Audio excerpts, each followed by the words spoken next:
pessoal, estamos com mais um episódio do nosso podcast Transformação. Eu sou a Rafaela da Administração, estou aqui com a minha colega Vitória. Olá pessoal, eu sou a Vitória, faço enfermagem aqui na FHO.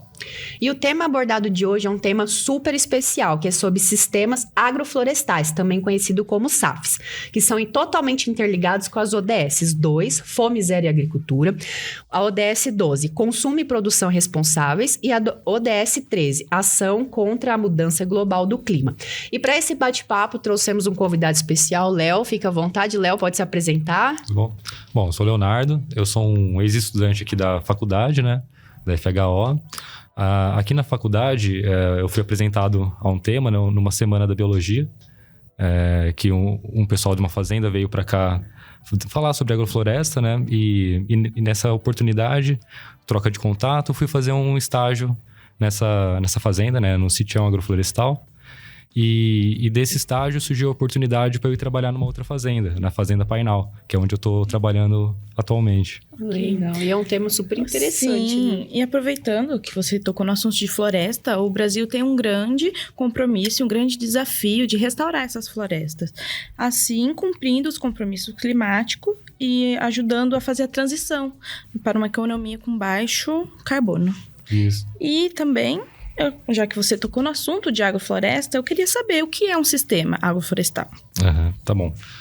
Os sistemas agroflorestais é um sistema que ele tenta unir, se pensar na palavra, né, agrofloresta, dá pra gente dividir ela no meio. Agro, que é de agricultura, e floresta, que são as florestas, né? Então a gente tenta plantar de uma forma que culturas agrárias dentro de culturas florestais. Que legal. Unir essas duas temáticas aí, né? Bacana. E, tem diferentes tipos de sistemas? Ou... Tem, né?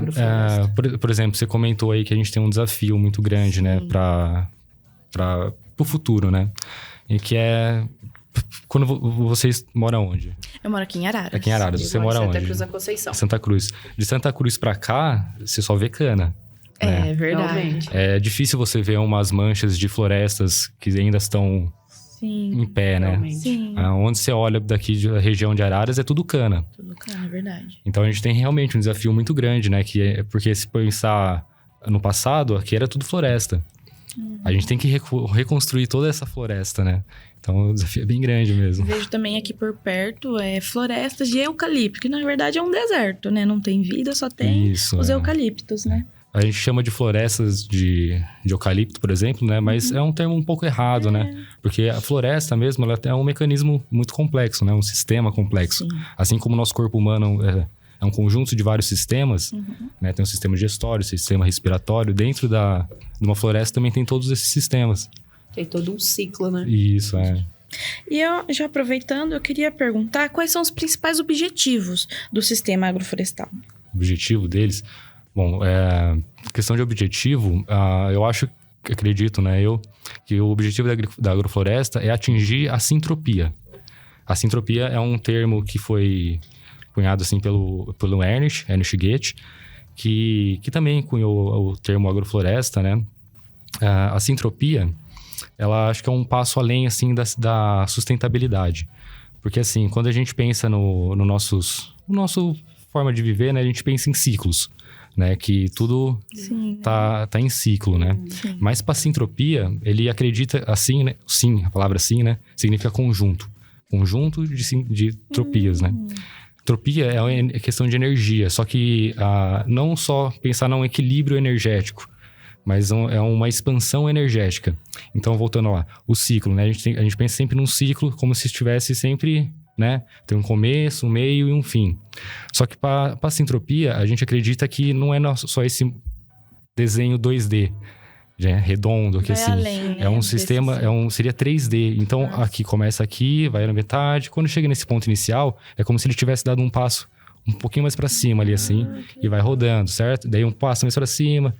Sempre vai estar fazendo a mesma coisa, só que de uma forma diferente. E é o que acontece na realidade, né?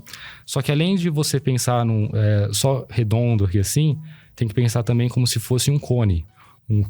Um furacão, um tufão, essas coisas assim. Né? Então começa aqui um redondinho pequenininho que vai sempre aumentando. Uma espiral que sempre vai aumentando. Okay, então acho que esse é o objetivo da da agrofloresta, né? Atingir esse grau de sintropia. Legal, olha. É só aprendizagem aqui, galera. E deixa eu te perguntar, Léo, há formas de melhorias ambientais e ao mesmo tempo criar oportunidades de trabalho e renda no campo? Então você poderia contar um pouquinho quais os benefícios econômicos da agrofloresta? Tá, assim, do né? meio ambiente? Se a gente pensar na agrofloresta, né? A agrofloresta, ela sempre existiu. Por exemplo, nossos índios, eles já plantavam culturas agrárias dentro de culturas florestais, né? Na nossa floresta mesmo. E eles viviam super bem. Aí aconteceu que a gente teve algumas revoluções das agricultura, né? A Revolução Verde, e começou a fazer o plantio em monocultura. Só que daí, então, era só o plantio de soja, só o plantio de milho. Aí surgiu as máquinas veio e começou a fazer essa função no plantio, da colheita, de tudo, né? Então, quando a gente pensa uma única planta sendo cultivada ali, uma máquina pode fazer. Mas quando a gente pensa na agrofloresta, que vai ter um eucalipto, vai ter um mogno, vai ter um araribá, vai ter um ipê, vai ter um guapuruvu, vai ter um milho, vai ter a mandioca, vai ter a soja, vai ter o morango, o alface, tudo junto. Olha a diversidade, né? A diversidade. Então, uma máquina hoje em dia não é capaz de fazer isso, né? De ir pegar só o alface ali e não derrubar as outras plantas que estão em volta. Então, existe a necessidade do ser humano para fazer... não que a gente não está pensando também no futuro existir máquinas que façam isso, robôs que vão conseguir selecionar isso. Revolução industrial. A revolução. Unir esses dois, né? Porque também excluir a tecnologia não tem como. Seria errado também, né? Não faria sentido. Não faria sentido. Porque o tanto de tecnologia que a gente tem hoje tem que se usar, né? Tem. Sim. Então, tem a necessidade... Dentro do campo, dentro da agrofloresta, tem a necessidade de ter a pessoa ali no campo. E não só a pessoa que produz. Tem a pessoa que vai vender, tem a pessoa que vai fazer a divulgação, tem a pessoa que vai dar o curso. Então, tem muitos trabalhos em cima da agrofloresta. Tem pessoas que estão estudando isso, né? Então, são vários... Então, não tá ali fechadinho, ali, não. Se expande, é bem né? amplo. Já que você comentou desse seu trabalho, eu queria perguntar quais os elementos que devem ser levados em consideração nesse sistema. Acho que são muitos elementos que tem que levar em conta, né? Por exemplo, se a gente for pensar no plantio de café, que aqui na nossa região era uma região... na região que eu trabalho, né? Em Ribeirão Preto, era uma região dos Barões do Café. Aqui também era. Aqui também, né? Os Barões do Café. A nossa região aqui era só de plantio de café, né? Desculpa, qual era a pergunta? Os elementos que devem ser levados em conta na sim. Então, por exemplo, tem o café, né? Só que a gente vai plantar o café, a gente tem que pensar de onde que ele era, né? Qual é a origem do café? A origem do café é africana. A origem dele é mais ou menos ali perto da Etiópia, nessa região. Nossa. E é de interior de mata. Ela é uma planta que fica escondida embaixo de outras árvores. E essas árvores, essa floresta que compõe o café, tem muitas árvores lá que caem as folhas. Então chega em determinada época que as folhas caem, dando luz para o café que está ali embaixo, né? Então, só que a forma que a gente planta hoje em dia é a monocultura. Vocês já viram plantação de café, assim, imagens? São só as plantinhas de café ali, as mudas de café, né? As árvores de café. E não tem nenhuma árvore em cima, não tem essa floresta. Que naturalmente a planta nasceu adaptada para isso, né? Então tem que pensar na origem da planta que você está plantando. O tipo de solo. Tem solos que são bons para determinada cultura e tem solos que não. O clima. Ou pensar no Brasil, não tem como comparar o clima lá do sul E do Nordeste. O clima do Nordeste. São climas completamente diferentes. Então, existem desenhos diferentes para agrofloresta, de culturas diferentes, né? Então, são várias coisas que tem que pensar. Outra coisa interessante de pensar, o que tinha antigamente aqui na nossa região? Por exemplo, era o café, era o abacate, a cana-de-açúcar. Então, são coisas que a gente já sabe que dá certo. Então, é nisso que a gente tem que investir também, né? Em coisas que a gente sabe que dá certo. Não é só pegar e plantar a semente, né? Tem que ver a gente tem que desvincular algumas... Tipo, por exemplo, eu quero comer strawberry. Mas de onde que vem o strawberry? Ai, chique. Em que época do ano que se produz o strawberry? Sim. Só que a gente quer comer ele... O ano inteiro, Toda né? É hora, verdade. O alface, o alface também, ele em determinadas épocas do ano que ele se dá melhor. Em determinadas épocas ele não se dá bem. Só que a gente quer comer alface todo dia. O alface, o tomate ali tem que estar todo dia na salada ali, né? Verdade. E se não tiver... Então, a gente tem que desvincular essa ideia, né? De eu quero isso, então eu vou ter isso. A gente tá no país que é o país da mandioca. A mandioca veio daqui, né? Jabuticaba é daqui. Então, a gente tem que pensar mais nessas coisas que a gente pode produzir aqui. Não ter que trazer de longe. Enfim. Isso é verdade.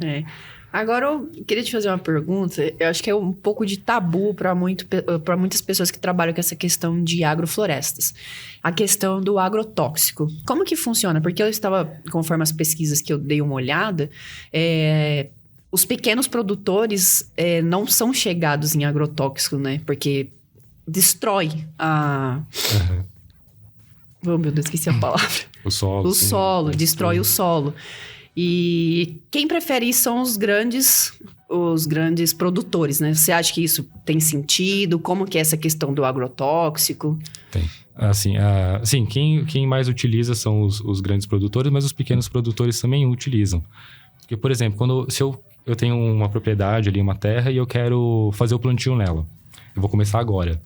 Só que eu não tenho recurso financeiro para financiar tudo que vai ser necessário ali para o plantio. Então, o que eu faço? Eu vou no banco buscar recurso, investimento ali, né? Um financiamento no banco. Só que quando eu vou assinar o contrato do financiamento para me receber o dinheiro, eu tenho que dar uma garantia para o banco que ele vai ter esse retorno financeiro. Que eu vou pagar aquilo que eu estou pegando emprestado. Então, uma forma de você garantir isso é você falar que você vai utilizar determinados produtos. Por exemplo, os agrotóxicos, os fertilizantes químicos, as sementes que são geneticamente modificadas. Porque isso daí dá garantia para o banco. Então, o pequeno produtor, ele está atrelado a entrar nisso também. Porque se ele não fizer isso, ele não tem o recurso financeiro. Nossa. Mas eles não preferem, né? Porque estraga o solo deles. Sim, estraga. Ninguém quer trabalhar com veneno. Não. Acho que ninguém quer comer uma comida. E já os grandes produtores envenenada. têm máquinas ferradas, assim, que... O grande produtor, ele não vai estar ali plantando, né? Ele vai estar pagando alguém para Sim. estar tomando veneno ali na cara. Exatamente. Ele vai assinar o cheque. Ele só vai assinar o cheque. Sim. Né? Tem as máquinas para isso As também, máquinas né? que vão fazer isso, né? E como é feita a interação dos animais com a agrofloresta? Bom, a interação dos animais, existem várias interações, né?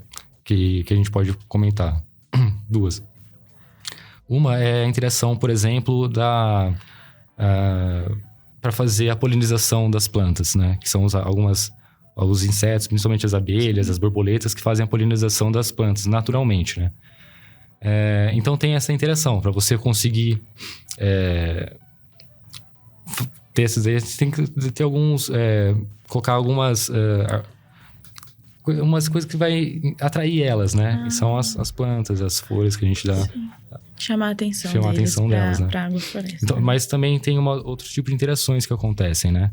Que a gente tem que pensar. Não só das abelhas que vão fazer a polinização, as borboletas que vão fazer a polinização. Mas também tem os micro-organismos que vão fazer a decomposição das plantas. Na agrofloresta, a gente planta o nosso próprio adubo. A gente não precisa ir lá... por exemplo, você vai comprar fertilizante. Mesmo Sim. o fertilizante orgânico, que seria... o esterco de vaca, por exemplo, né? que é o mais comum. Então, tem um pasto ali onde que as vacas vão cagar ali, né? Depois vai ter a colheita, vão recolher esse esterco, né? Deixar curtir, para depois levar desse local para um outro lugar que vai ser utilizado no plantio. Bem pá! Autossustentável, né? Lá mesmo tem o... Eu não vou precisar o esterco, trazer né? esse esterco, Sim. porque as sim. plantas vão fazer essa função. A decomposição da matéria orgânica, a decomposição das folhas. Por exemplo, na natureza, na floresta. Como que ninguém vai lá adubar a floresta? Não. Sim. Já acontece a adubação naturalmente. E quem faz isso daí são os micro-organismos. Por exemplo, a folhinha vai cair, o vento quebra o galho, cai ali. É que ela vai entrar em decomposição. O bicho morre, vai entrar em decomposição. Ou todo animal vai lá, defeca, então isso daí também vai ter a decomposição. E os micro-organismos que têm essa função, né? De transformar essa matéria orgânica em adubo. Legal. Isso, a gente incentiva isso na agrofloresta, né? Para evitar de trazer de fora. Aí foi aquilo que você comentou no começo, é um ciclo, né? Uma coisa vai... E retornando sempre a vai aumentando, porque cada vez que a gente... Todo ano a gente faz as podas nas árvores, então todo ano a gente está melhorando o solo. Uhum. Uma outra interação também que tem dos animais, né?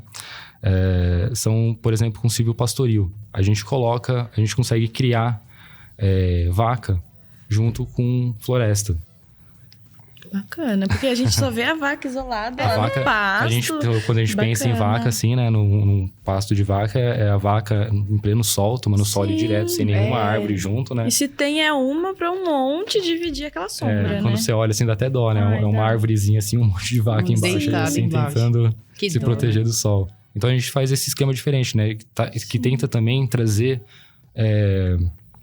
um bem-estar animal, né? Sim. Então vai ter um lugar com sombra para os animais ficar. É o mais perto do que seria a natureza sozinha, Sim, a gente tenta imitar a natureza. Sim. A grande questão é que a gente tenta acelerar esse processo. Um processo que já ia acontecer naturalmente. Sim. Uma árvore, por exemplo, demora, 30 anos para ela crescer, atingir um porte grande, acontecer alguma coisa e ela cair, né? Uhum. Aí essa matéria vai se transformar em adubo, né? Mas então a gente fazendo as podas, cortando as árvores ali assim, que todo mundo brinca, né? Que a gente fica... Todo dia a gente tá derrubando uma árvore, a gente derruba a árvore. Mas a gente tá, na verdade, podando elas. A gente não tá cortando ela e tirando essa matéria e levando para um outro lugar. A gente tá deixando ali mesmo. Então o ciclo natural acontece ali, igual na floresta, né? Só acelerando esse processo. Uhum. É um grande sistema, né? E a gente sabe que tudo que a gente precisa fazer há dificuldades. Qual é a maior dificuldade, assim, de um sistema agroflorestal? Maior dificuldade? Implementação.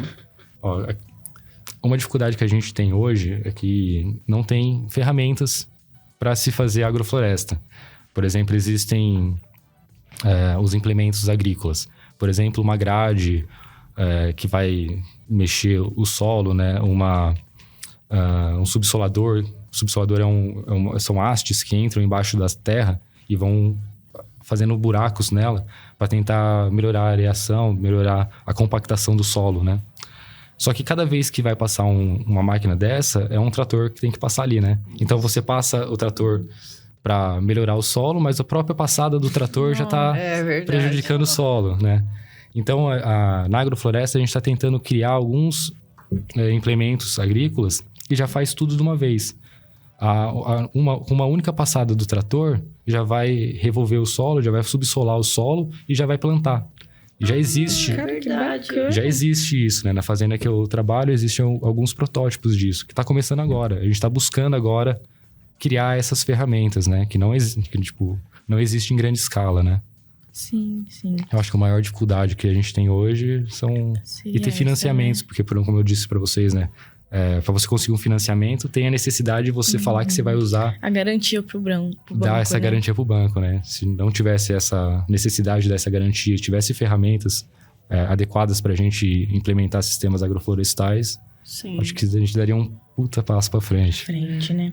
Aproveitando a deixa, né? Eu gostaria de perguntar qual é a importância das feitorias na fase inicial de exploração dos recursos naturais do território brasileiro. Então, assim, pelo que eu entendi, as coisas que a gente utilizava, na verdade, o que a gente explorava antigamente, né? Sim. Uma forma... Porque quando os portugueses chegaram aqui no Brasil, se a gente pensar, é meio até loucura, né? Porque, por exemplo, os portugueses chegaram no Brasil em 1500, né? De 1500 até 1800 não aconteceu muita coisa. Aí em 1800 que os portugueses começaram a vir mais pra cá, né?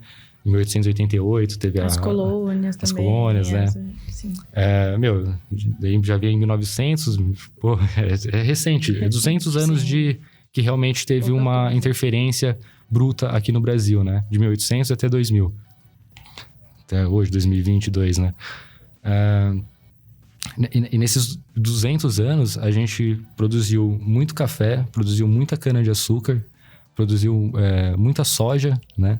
A gente degradou totalmente o nosso meio ambiente, né? A floresta que aqui tinha, para plantar poucos produtos, poucos recursos assim, alimentares para nossa espécie, né? Como que era a pergunta mesmo? A importância das feitorias na fase inicial de exploração dos recursos naturais.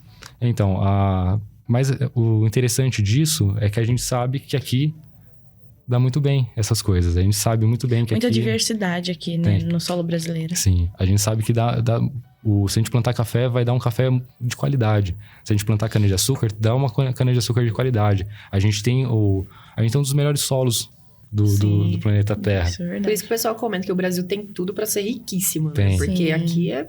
A quantidade de sol que a gente recebe aqui no Brasil é uma quantidade absurda, assim. E as plantas adoram isso. Elas têm essa necessidade de sol para produção, para fotossíntese, né? Então, é legal a gente saber as coisas que já aconteceram pra gente poder seguir, em vez de... A gente não precisa criar nada novo. A gente pode pegar coisas que já aconteceram e tentar melhorar, né? Sim, isso é legal. Realmente. E, Léo, você quer comentar mais alguma coisa sobre o lugar que você trabalha? Como que funciona as coisas lá? Que você comentou um pouquinho, mas você quer dar mais alguns detalhes? Que eu vi que também teve um trechinho ali que passou no Pantanal, não foi? Na novela, na novela Pantanal, isso. Teve algumas cenas, né? Acho que foram uma cena, assim, curta. 2 segundos, assim, que aparece o Ernest. E era lá na fazenda que eu trabalho, né? Legal. E é legal nessa novela que ela vai comentando algumas coisas que... Sim. Eu não lembro, eu não assisti a novela, né? Mas minha mãe assistia, então sempre quando eu passava alguma coisa de agrofloresta, minha mãe... mandava mensagem, aconteceu isso. Daí era interessante porque...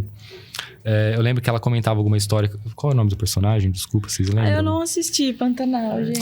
Daí é com a Rafa. Rafa, dá um help. Me fugiu o nome do personagem, mas o personagem principal lá que estava querendo incentivar o pai a plantar agrofloresta, esse personagem meio que existiu de verdade. Na verdade, é a união de várias pessoas de verdade que existiu. Um deles é o proprietário da fazenda que eu trabalho, né? Que é uma pessoa que tem financeiramente bem de vida, assim, bem estável financeiramente. Tem essa capacidade, né, de investir nisso.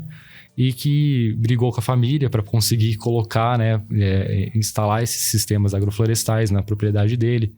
E é uma briga, porque os pais ainda têm aquela visão da monocultura, que vamos investir no que é certo, porque o certo é que vai dar o recurso, né? Não adianta ficar criando coisa nova, inventar a roda de novo, não adianta.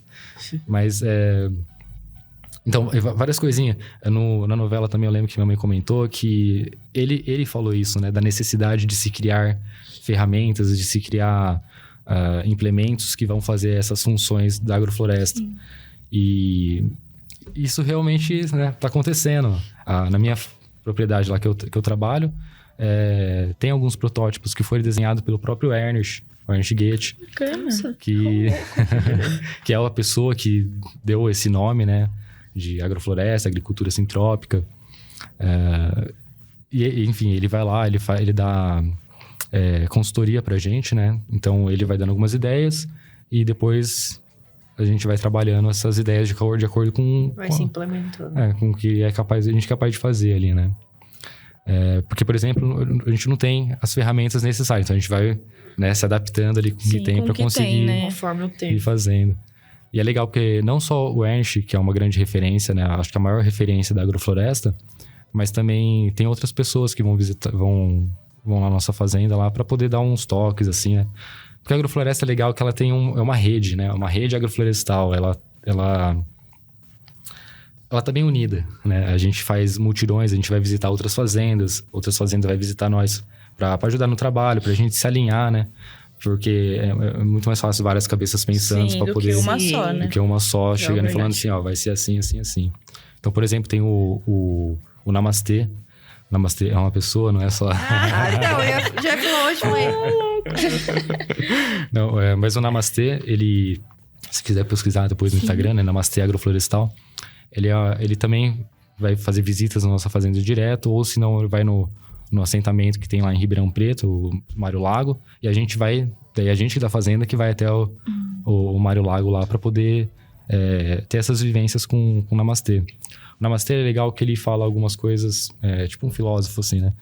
Ele fala que que a gente está vivendo uma revolução, que a próxima revolução vai ser a revolução agroflorestal. Que bacana, Nossa, cara. que bom, boa. A gente tá nessa, a gente tá vivendo essa revolução. Essa revolução começou agora, né? Faz pouco tempo. O Ernst, ele é suíço, ele veio para cá faz pouco tempo. Ele tá aqui no Brasil faz uns 30 anos. Então, a agrofloresta mais velha que a gente tem 30 anos de idade. 30 anos, é algo novo. É algo recente, muito novo. E o Namastê trabalhou com o Ernst desde os 14 anos de idade dele. Que tá colado ali assim. Então, desde quando começou essa ideia de agrofloresta, o Namastê tava lá. E ele propõe essa ideia, né? De que a próxima revolução vai ser agroflorestal. E a gente já tá começando a viver ela. Tomara. Aí faz... Vocês vão querer fazer parte dessa revolução ou não? Com certeza, né? gente. Aí, ó, pro pessoal que tá assistindo, ó, já é uma dica aí, ó, pra dar um up, né? Mas como fazer parte dessa revolução, né? Aí que é a questão. É a questão. Realmente. Mas você lembra que eu comentei, né? Que, por exemplo, a gente... por exemplo, eu tô ali plantando. Vocês perguntaram também, né? Do como que é o... Sim. Por exemplo, tem dias que eu vou coletar semente, que eu saio para campo para buscar, identificar as árvores matrizes, né? Que estão dando sementes, que dali da região, porque é mais fácil eu plantar uma árvore que já está climatizada ali naquela micro-região ali, né? Do que eu trazer uma árvore de longe, uma muda de longe, que não está acostumado com esse clima, né? Então a gente sai para fazer essas buscas de árvores, para conseguir localizar elas, né? Depois a gente faz a coleta das sementes. Então a gente tem que ir lá de 15 em 15 dias para ver se está no ponto correto de colheita. Então a gente colhe essas sementes, depois a gente faz o plantio delas em viveiro, faz as mudinhas, né? Aí dessas mudinhas a gente prepara o solo, planta elas. Então é o processo completo, Sim, né? Nossa, tem que gostar mesmo. Todo o processo. Aí depois... Cada árvore, cada Isso. plantinha. Aí aí depois de plantar, né? A gente tem que fazer o cuidado delas, ir lá para fazer... e podar elas, e estruturando elas para elas conseguir se desenvolver de uma forma mais eficiente, né? Então é um trabalho bem complexo mesmo, Nossa, né? complexo Aí tem a parte de colheita, a gente vai, depois que plantar, ela vai produzir, a gente colhe. Aí depois da colheita tem o beneficiamento desse alimento, né? Por exemplo, lá no Sitião Agroflorestal, que é parceiro da Fazenda Painal, onde eu trabalho. No Sitião Agroflorestal, eles têm uma produção de cúrcuma, que é o açafrão da terra. Sim. Aquele pozinho amarelo, né? Que a gente usa como tempero. Lá eles produzem isso. Aí, então, tem uma outra empresa, a Regenera, que vai fazer a venda desse produto, né? Então, é um processo bem complexo. Nada que envolve... ali se perde, né? Não. Nada ali se perde. A ideia é bem essa mesmo. Bacana. Bom, Léo, acho que é isso. Você tem mais alguma coisa para comentar pro pessoal? Uma coisa assim que o pessoal sempre gosta de quando comenta, né? É que a gente tem alguns dialetos próprios, né? Por exemplo, quando a gente vai fazer um buraco no chão para plantar uma mudinha, uma árvore, né? A gente costuma chamar de cova. Acho que todo mundo sempre escutou falar que vai abrir uma cova para plantar uma árvore. Mas se a gente for pensar, cova... Estranho. A gente tá coloca coisa morta, né, em cova. Normalmente é para enterrar defunto, né? E a ideia nossa não é essa. Um bercinho. Então a gente tem o berço. A gente chama de berço. É um berço porque a gente tá colocando lá o nosso bebezinho, né? Nossa mudinha. Que vai se desenvolver. Que vai se desenvolver, toda, vai né? criar. Sim, bacana. Só que a gente, por exemplo, o nosso bebezinho é o café. Então a gente vai plantar o café ali. Só que não só colocar o café no berço. A gente também tem uma outra palavra que a gente fala, que são as placentas. A função da placenta... Essa eu não sabia. Toda. A função da placenta, né? Para nós, mamíferos, placentários, a gente tem... É uma proteção, é uma forma de proteção, né? É o que protege o feto. E também é o que vai dar os nutrientes necessários ali no início, né? Para ele... Se desenvolver, para ele se desenvolver. Então a gente faz a mesma coisa. A gente vai plantar o café, a gente planta outras plantas junto, que vai servir de proteção, cobrindo para não tomar tanto sol, não tomar tanto vento.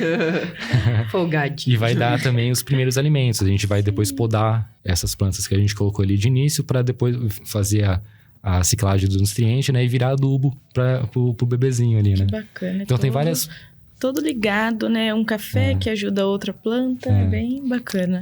Por exemplo, daí também tem as placentas, né? Que as placentas normalmente são árvores, assim, de ciclo curto, de 2 anos, assim, no máximo. A gente já tá tirando ela fora, assim, entre aspas, né? A gente tá transformando ela em adubo. Mas tem árvores que vão ficar um período maior perto ali do meu café. Por exemplo, eu posso usar o cajamirim junto com o café. O cajamirim é legal porque eu sempre comentei que a origem do café, as árvores caíam as folhas. Sim, o cajamirim, ele cai folha também.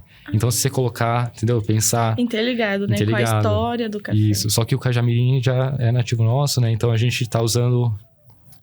se adaptando, né? Colocando no jeitinho brasileiro ali. Então, o cajamirim, a gente chama de árvore-mãe. Que mãe é aquela pessoa, né? Que tá cuidando. Que vai estar cuidando ali durante muito e muito tempo, né? Então, são as árvores-mães. Que vão estar ali protegendo a mudinha. E a gente acha que é só colocar É só plantar e deixar, né? Não é assim. Tem todo um sentimentalismo todo um processo. também. O Ernst, ele gosta de falar... Ele gosta de colocar esses termos, né? Sim. Porque eu acho que a forma que a gente fala, se expressa... vai mostrar muito do que... Realmente. E traz um significado, né? A pessoa vai lembrar mais, vai ter um sentimento. Palavras ali. têm poder. Isso, as palavras têm poder. Por exemplo, se a gente falar, eu preciso perder peso. Se você perder peso, daqui a pouco você encontra ele de volta, né? É verdade. Todo um processo. Ai, meu Deus. Bom, Léo, então a gente finaliza por aqui. A gente agradece você pelo seu tempo disponibilizado. Está convidado para vir mais vezes. Eu que agradeço. E o pessoal também está convidado a assistir os próximos episódios e estar sempre acompanhando a gente aí. Né? Então, um beijo para vocês e tchau. Valeu.